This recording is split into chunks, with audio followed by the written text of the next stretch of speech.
Saudara, hari ini saya mau berbagi sesuatu tentang murah hati. Tahukah saudara, sebagai anak Tuhan, orang percaya, hidup kita itu harus murah hati.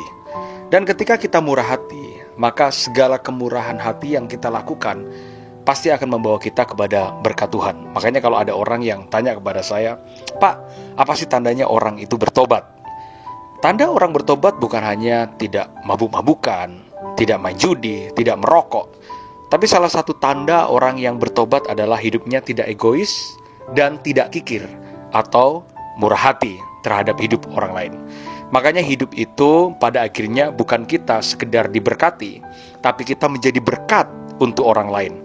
Apa gunanya kita diberkati, tapi kita tidak menjadi berkat untuk orang lain?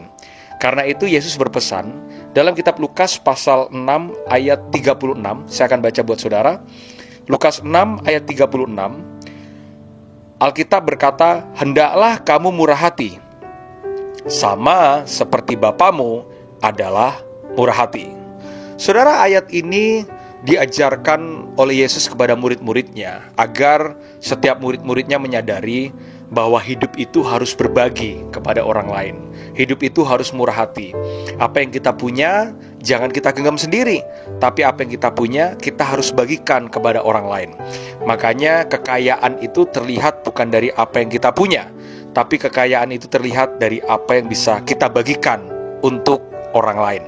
Saudara, kalau saudara melakukan perjalanan tur rohani, saudara pasti akan dibawa ke dua tempat yang sangat terkenal. Yang pertama namanya Danau Galilea, dan yang kedua namanya Laut Mati.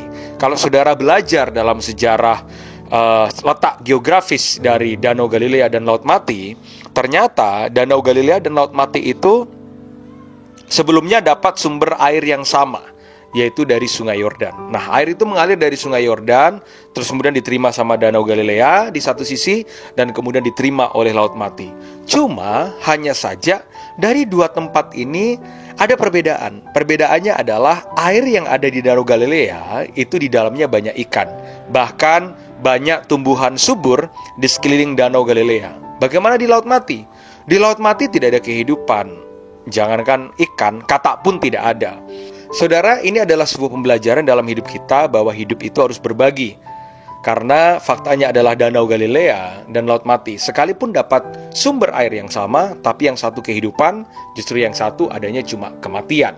Karena di Laut Mati kita tidak akan pernah menemukan ikan ataupun katak ada di dalamnya. Ini penyebabnya adalah karena air yang diterima oleh Danau Galilea dia alirkan ke sungai-sungai kecil. Sedangkan Laut Mati, air yang dia terima, dia tidak alirkan, hanya dia tampung, sehingga mengakibatkan memproduksi kandungan garam yang sangat tinggi dan tidak ada kehidupan yang ada di sana.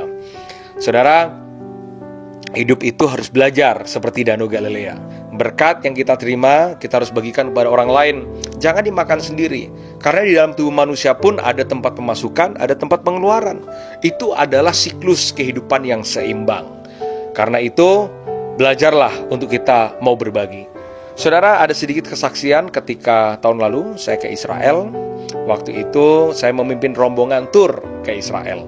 Nah, tibalah kami makan di sebuah restoran di dekat Danau Galilea.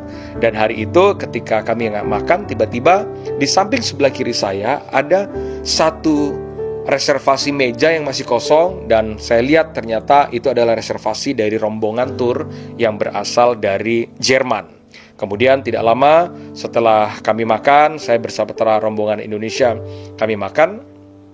Tiba-tiba ada rombongan yang datang dari Jerman makan di meja di sebelah yang mereka sudah reservasi. Nah, kebiasaan kalau sudah datang ke restoran di Israel, maka di masing-masing restoran tidak terbiasa untuk menyediakan tisu di atas meja seperti kita restoran di Indonesia. Nah, hari itu grup-grup yang ada di sebelah, meja sebelah saya, grup-grup yang ada di Jerman, setelah mereka selesai makan, mereka cari tisu. Dan ternyata memang tidak ada tisu di situ. Karena saya melihat ternyata mereka butuh tisu, maka saya ambil tisu dari tas dan saya bagikan ke tour leader dari grup yang ada di Jerman. Sampai terus kemudian saya ngomong, "Please just use my tissue. Pakai saja tisu saya." Dan kemudian grup tour leader dari grup Jerman ini berterima kasih karena saya bagikan tisu untuk dirinya. Terus kemudian diambil tisu dan dia kembalikan ke saya. Tapi saya melihat ada beberapa peserta yang juga membutuhkan tisu dari rombongan Jerman ini. Maka saya bilang, please just share to others, bagikan ke yang lain. Dia seperti kaget. Kenapa? Karena tisu cuma 1 pak, tapi dia minta, saya minta untuk supaya bisa dibagikan ke rombongan yang lain.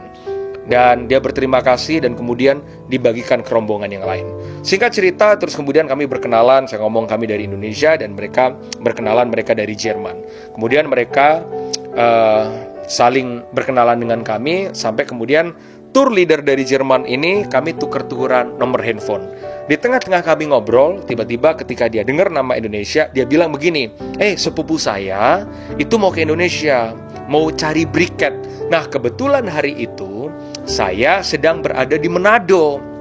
Kemudian saya bilang ke tour leader ini, saya itu di Manado itu tempat di mana menghasilkan pohon kelapa yang sangat banyak dan banyak pabrik briket di sana. Dan dia kemudian kaget, oh ya, iya. Bayangkan saudara, hanya dari sebuah tisu membawa kami kepada opportunity bisnis bahwa sepupunya sedang mencari briket. Maka kemudian selesai makan, kami pulang ke hotel dan besok harinya saya kembali ke Indonesia dan mungkin beberapa mereka juga dari Jerman kembali juga ke Jerman. Tiba-tiba selang sekitar 1 minggu saya dihubungi dengan nomor dari Jerman dan kemudian menghubungi saya, menchatting saya dengan nama hello, saya Mike, dan dia memperkenalkan bahwa dia adalah sepupu dari Aziz, dari tour leader yang berasal dari Jerman. Terus kemudian kami telepon-teleponan. Dan kemudian saya tanya, katanya kamu cari briket ya? Oh iya, kamu pernah nggak datang ke Manado, ke Indonesia? Dia bilang, saya nggak pernah datang. Apa yang terjadi saudara? Tidak sampai 10 hari, maka yang Mike ini terbang dari Jerman ke Turki, ke Singapura, ke Changi Airport, dan kemudian terbang lanjut ke Manado demi ketemu saya yang tidak pernah ketemu sama sekali sebelumnya. Namun berkat dari sebuah tisu ini, maka mempertemukan kami lewat sepupunya namanya Aziz. Sampai di Manado, dia lihat Manado, saya bawa ke Bunaken dan dia suka dengan Bunaken. Dan akhirnya terjadilah transaksi pembelian briket yang saya bawa dan saya ekspor ke Jerman. Dan hari itu saya untung cukup banyak berserta dengan kawan dari partner bisnis saya. Kami untung hampir ratusan juta rupiah hanya dari sebuah tisu. Itulah saudara, ternyata dengan kita murah hati bisa membawa kita kepada berkat Tuhan. Dari situ saya belajar bahwa murah hati dari perlakuan sekecil apapun itu bisa membawa kita kepada berkat yang besar. Dan hari ini sahabat saya yang dari Jerman tetap menjadi saudara, bahkan kita sangat dekat. Dan satu hal lagi, dari perkenalan tisu membawa berkat Tuhan. Karena itu jadilah orang Kristen yang murah hati untuk kita bisa berbagi. Karena percayalah, segala bentuk kemurahan hati pasti akan membawa kita kepada berkat Tuhan. Tuhan Yesus memberkati.